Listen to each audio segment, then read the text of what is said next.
Mike, we got to talk a little college football. You're the beat writer for Penn State, and you've watched the national scene pretty close as well. And you've been studying the computers, reading a lot of stories. Got your. You're giving me a little too much credit. Seeing where the storms are coming. You've determined that the BCS is really ridiculous how it's working out this year. It really is a strange situation, and let me try and outline it here. You have the number 1 team and the number 2 team and the number 3 team are all in the same division of the SEC. It's LSU, Alabama, Arkansas. Welcome to the neighborhood.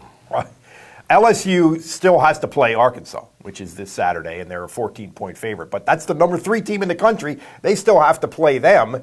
And then, if they win that game, they will move on to the SEC championship game against Georgia, which has won like 9 in a row. I mean, Georgia's probably not at the level of these other teams. They won the other division of the SEC. So, in effect, Alabama is just sitting there at number 2. They've got to play Auburn, which is an arch rival. I mean, that's a very, very fierce rivalry, but certainly a game that they should win. So, in effect, Alabama is being rewarded for having lost at home to LSU, Saban finds a way to screw people all the time. Go ahead. It's entirely possible. It's entirely possible that all 3 of these teams, if Arkansas would find a way to beat LSU, then all of these teams would be 1-1 against each other. All of these 3 teams, in which case the team that goes to the SEC championship game would be the highest rated of the 3 in the BCS rankings, which again probably leaves Arkansas out on the outside looking in.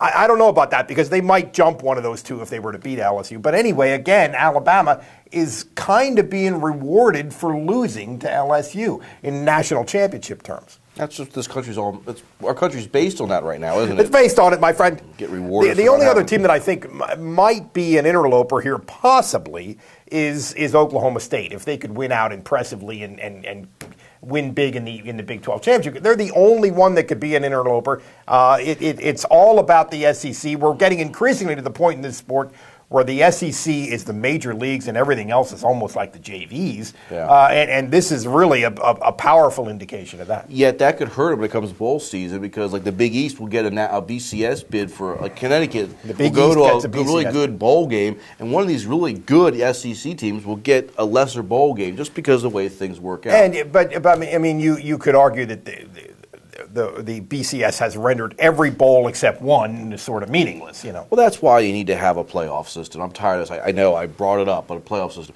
Got to bring up one more thing. The Oklahoma State game. How screwy was that last Friday? Why did they play this game? Then they lose it.